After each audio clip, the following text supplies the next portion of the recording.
السلام علیکم اسٹوڈنٹس، آج ہم اپنے موضوعاتی مطالعہ کا پہلا سبق قرآن مجید، اس کا تعارف، اس کی حفاظت اور اس کے فضائل سے متعلق سوال تحریر کریں گے اور ساتھ ہی اس کو سمجھنے کی کوشش کریں گے۔ گزشتہ کلاسز میں ہم نے حصہ اول یعنی کہ جو سورتوں پر مشتمل ہے سورہ انفال سے متعلق سوالات حل کیے تھے، پھر حصہ دوم احادیث سے متعلق بھی ہم سوالات تحریر کر چکے ہیں۔ آج ہمارا موضوعاتی مطالعہ کی پہلی کلاس ہے جس میں ہم موضوعاتی مطالعہ کا پہلا سبق قرآن مجید اور اس کا تعارف سمجھنے کی کوشش کریں گے۔ اس سے متعلق جو بیانیہ سوال ہے جو عموماً آتا ہے وہ ہے قرآن مجید کا مختصر تعارف بیان کریں۔ قرآن مجید کا تعارف بیان کرنے کے لیے ایز اے مسلمان ہونے کی حیثیت سے ہمیں محتاج نہیں ہونا چاہیے۔ اس کا تعارف ہمیں خود تحریر کرنا چاہیے۔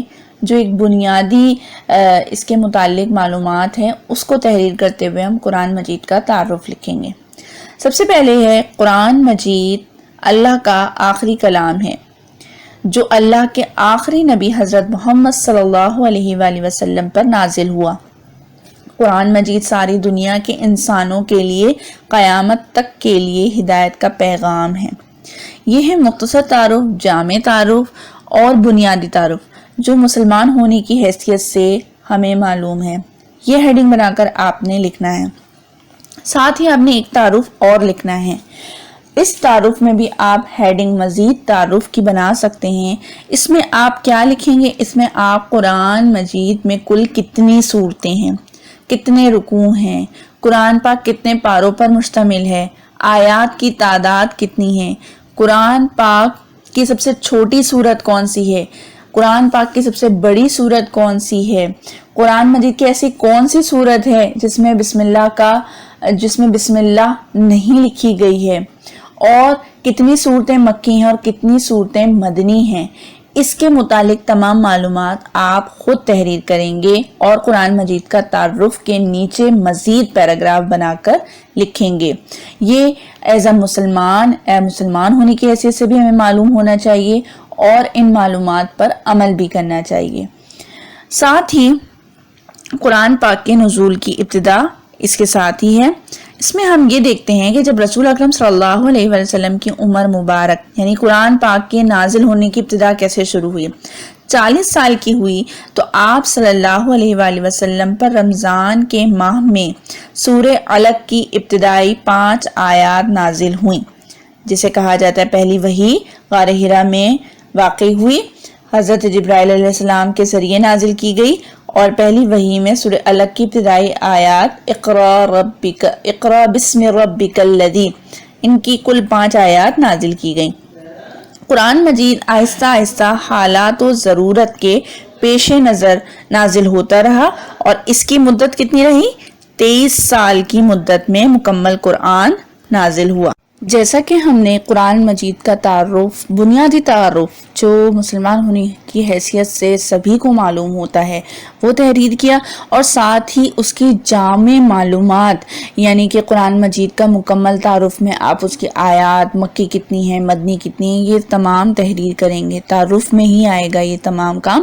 اس کے بعد آپ قرآن پاک کے نزول کی ابتدا، نازل کیسے ہوا، قرآن پاک کے نازل ہونے کی شروعات کہاں سے ہوئی، اس کے متعلق معلومات دی۔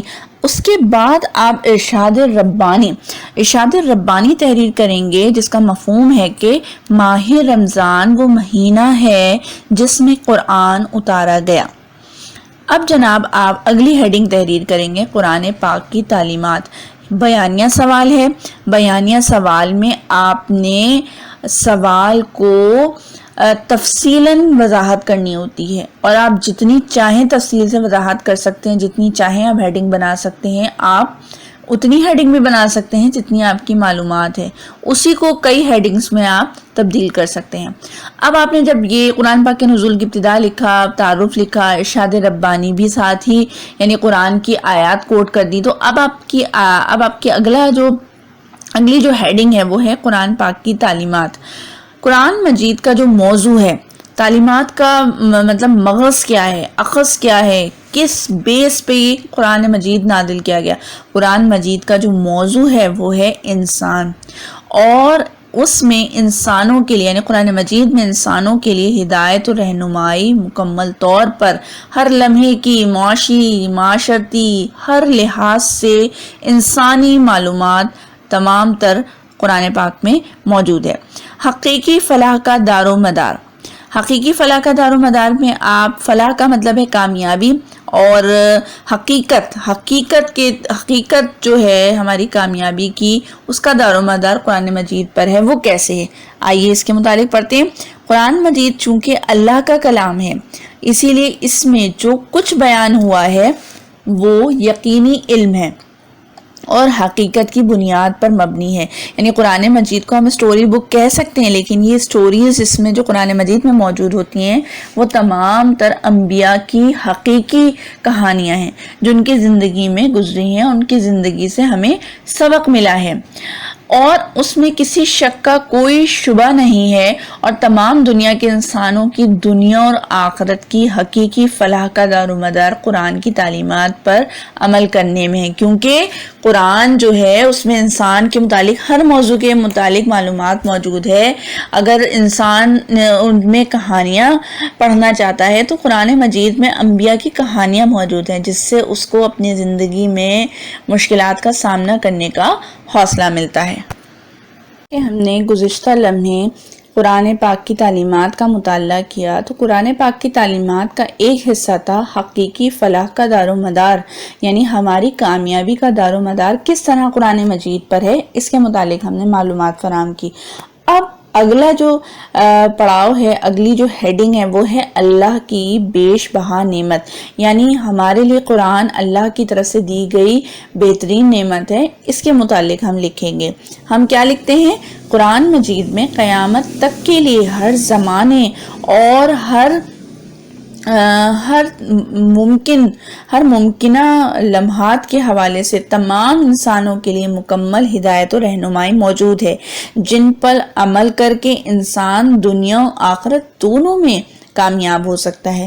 لہٰذا یہ اللہ کی بہت بڑی نعمت ہے، اور ہم اس نعمت کا شکر صرف قرآن پر عمل کر کے ہی ادا کر سکتے ہیں۔ تو یہ اس طرح سے ہمارے لیے بیش بہا قیمتی خزانے کے طور پہ اللہ کی نعمت ہے۔ اگلا ہے ہمارا اگلا پڑاؤ اور اگلی ہیڈنگ ہے قرآن کریم پر عمل کے فوائد۔ کیا فوائد ہیں؟ کیا حاصل ہوتا ہے ہمیں قرآن کریم پر عمل کر کے؟ قرآن کریم پر عمل کرنے والوں پر اللہ تعالیٰ دنیا اور آخرت دونوں میں عزت و کامرانی عطا فرماتا ہے۔ چلے ہم مان لیتے ہیں کہ ابھی ہم آخرت کا تصور نہیں کرتے، آخرت کے متعلق سوچتے نہیں ہیں، لیکن سب سے پہلے جس جگہ جس جہاں میں ہم رہ رہے ہیں یعنی دنیا میں، اس سے متعلق ہمارا پہلا سوال ہوتا ہے، اس سے متعلق ہمارے مقاصد جڑے ہوئے ہوتے ہیں، تو سب سے پہلے ہم اس سے متعلق لازمی سوچتے ہیں۔ تو اللہ پاک دنیا اور آخرت دونوں میں ہمیں قرآن پر عمل کرنے سے عزت و کامرانی عطا فرماتا ہے، بے شک، جبکہ اس سے منہ پھیرنے والے ذلیل و خوار ہوتے ہیں۔ قرآن خود اس بات کی تصدیق کرتا ہے سورہ انفال میں کہ جو لوگ اللہ کی آیاتوں کو جھٹلائیں گے ان کا بہت برا انجام ہوگا، ان کے لیے عذاب دنیا میں بھی تیار رکھا ہے اور آخرت میں بھی دوزخ کا ایندھن ان کے لیے تحفہ ہوگا۔ تلاوت قرآن بڑی نیکی ہے۔ سب سے بنیادی جو عمل ہم نے کرنا ہے قرآن کریم پر تلاوت قرآن کرنی ہے، تو تلاوت قرآن کے حوالے سے بتایا گیا کہ بڑی نیکی ہے، اور اس کے ایک ایک حرف کی تلاوت پر ہمیں 10 نیکیاں ملتی ہیں۔ تو یہ سب سے چھوٹا، سب سے مجرب عمل بھی کہا جا سکتا ہے کہ ہم تلاوت قرآن کریں، اس سے ہمیں نیکی بھی حاصل ہوگی اور ساتھ ہی ہم قرآن کریم پر عمل کرنے کا کچھ حصہ بھی اختیار کر لیں گے۔ اب جب ہم نے قرآن کریم پر عمل کرنے کے فوائد کا سلسلہ شروع کیا ہے، اور پہلا سلسلے میں یہ بتایا گیا کہ ہمیں قرآن پاک کی تلاوت کرنے سے بڑی نیکیاں حاصل ہوتی ہیں اور اس کے ایک ایک حرف کی تلاوت پر 10 نیکیاں حاصل ہوتی ہیں، تو یقیناً اس کا کوئی نہ کوئی اثر ہمارا روحانی اور جسمانی طور پر بھی ہوتا ہوگا، جس کے لیے ہیڈنگ تیار کی گئی ہے روحانی اور جسمانی عوارض سے نجات۔ عوارض یعنی کہ عرضہ یعنی کہ کسی بھی تکلیف تکلیف اور درد کے لیے قرآنی آیات کا استعمال کرنا، اس کو پڑھنا، اس پر عمل کرنا، یہ بھی ایک ہمارے لیے بہترین فوائد میں شامل ہے۔ قرآن کریم چونکہ شفا ہے اور اس سے روحانی اور جسمانی عوارض یعنی عرضہ سے مراد ہے درد، کسی بھی قسم کی تکلیف سے ہمیں نجات ملتی ہے۔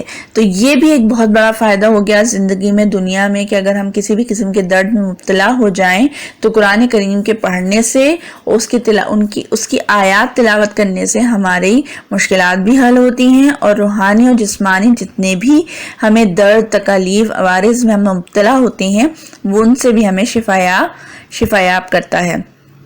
حرف آخر بالکل قلم بند کرتے ہوئے قرآن مجید کے تعارف کو میں مختصر یہ کہوں گی کہ مندرجہ بالا گفتگو یعنی جو کچھ میں نے ابھی آپ سے کہا، یہ تمام گفتگو سے ہمیں اس نتیجے پر پہنچتے ہیں کہ قرآن ایک عظیم کتاب ہے۔ ہر لحاظ سے ہم نے اس کا مفہوم پیش کرنے کی کوشش کی، فوائد بتائے، فضیلت بتائے، اور صرف اسی پر عمل کرنے والا ہی دنیا و آخرت میں کامیابی حاصل کر سکتا ہے۔ یہ خلاصہ ہے اس مکمل گفتگو کا۔